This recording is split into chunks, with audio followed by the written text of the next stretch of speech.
Like we said before we get too far into the build of our 65 Mustang Coupe, there's a lot of installation videos you guys have been waiting for the classic Mustangs. One of them is a remote driver's side mirror. Now our 65 has the standard mirror, so today we're going to upgrade to the remote and show you how to install it on your 65 through 66 Mustang.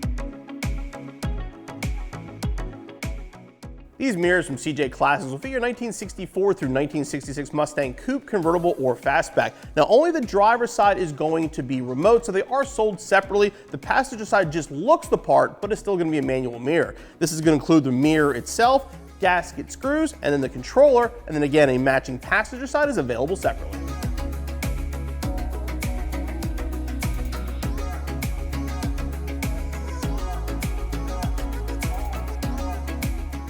So we're going to begin the installation by removing our original manual mirror off of our driver's side. And one thing I want to point out again is this mirror is in the wrong place. Most of these mirrors were installed actually at the dealership, and I've seen them in any number of locations along the door. Now this is in the wrong location. We're going to install our remote mirror in the correct location. Yes, it's going to leave some extra holes in our door. We're going to worry about those later.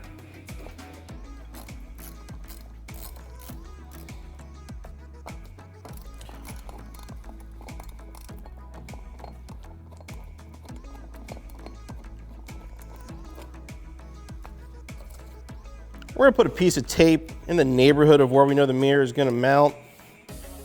And we're going to mark our hole. So we're going to put this on the front edge of our door. We know the rear hole is at 16 3/4. So we're just going to make a mark here.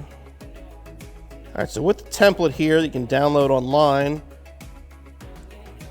the rear hole's at 16 3/4. So it's going to go approximately right there.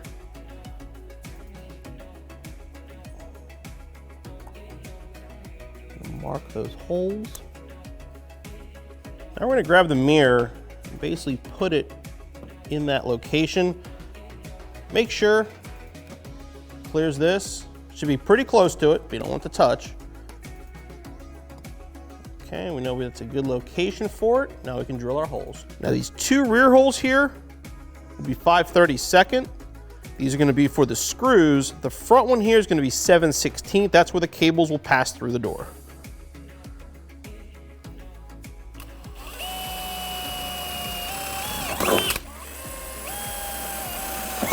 We're actually going to start by making this one same size as the other ones, then we'll open it up.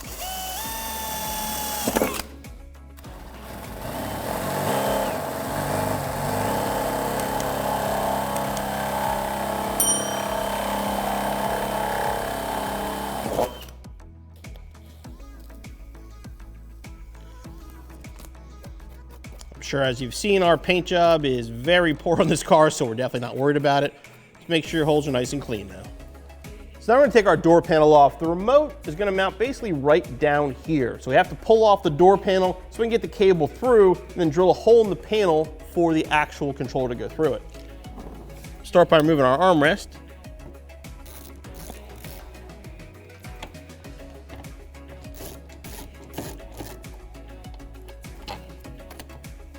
Okay, now remove the window cranks and door handles. This is an early car, so it has the clip-on style.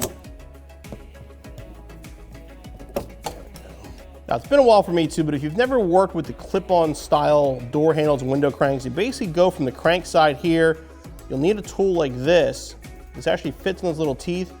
You can see it pops the clip over and out of the way, and that allows you to remove the handle.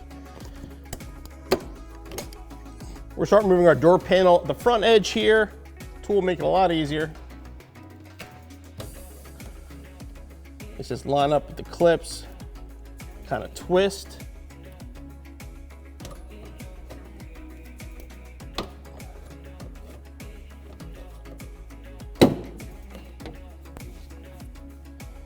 Try to get to the clips, as you can see, it's very easy to actually break them off, especially in an older door panel.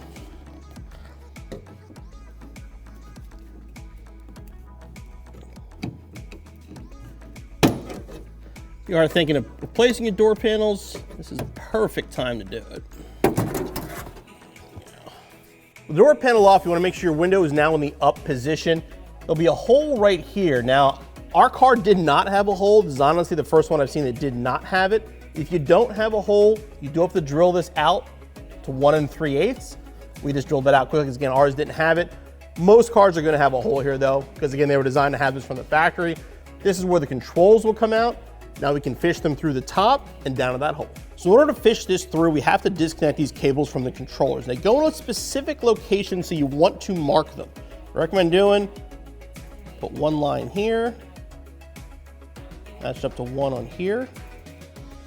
And for this one, I'll put 2 lines. And the same thing on the cable itself. So that way, remember where they go. To disconnect the cable, needle nose pliers, you want to put it right below the end here. Lift it forward, over, and then pull it out to disconnect. Okay, now we're ready to fish the cable and actually install the mirror on the outside. What you want to do is you slide this down a little bit to cover the cables up. And then bring our gasket up through.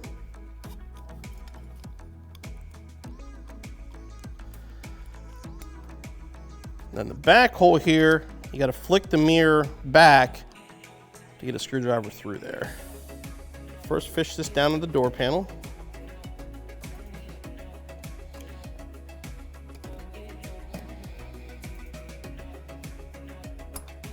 Screw down to place.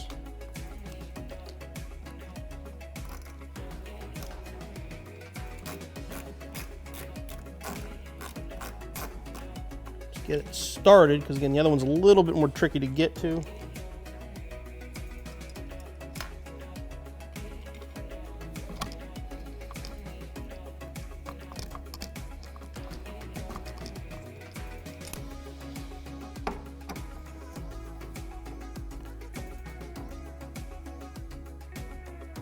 Now you want to reach in here and grab the cable.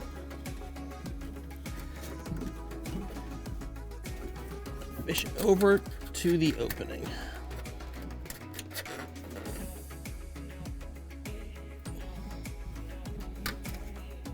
Now the control is going to mount basically right down here. Now most door panels, this will already be punched out. In our case, once again, it's not, so we're going to line it up and make a hole.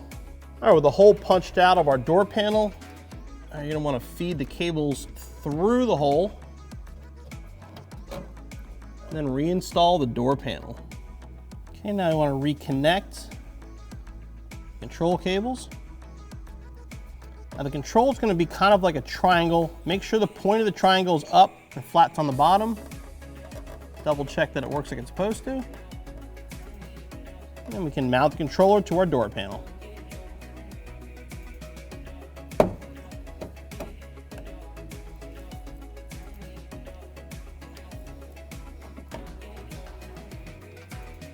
All right, now we use some self-tapping screws to mount this.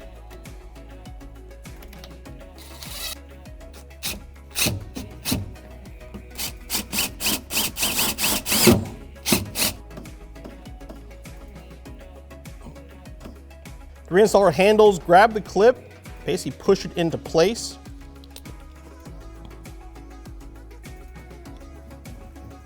Just push on, it'll lock on.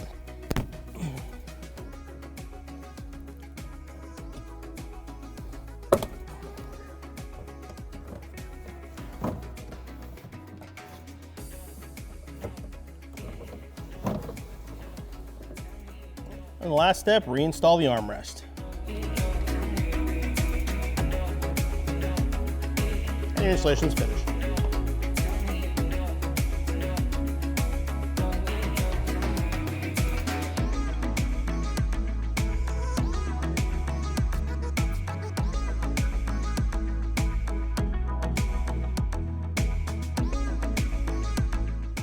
Now to be honest here, this should actually be bumped over just a little bit more, but again, we didn't have a hole in our door or our door panel, which made this installation a lot harder. Doing this at home, more than likely, both holes will already be there, which will make lining this up a lot easier. But either way, it's installed, it works properly, and it's definitely a lot nicer than the factory mirror. And again, we do have a matching mirror for the other side. The installation is exactly the same as the standard mirror though, just 2 simple screws to install. As far as this goes, I'd say give yourself about an hour and a half to 2 hours or so, but you'll be back on the road in no time.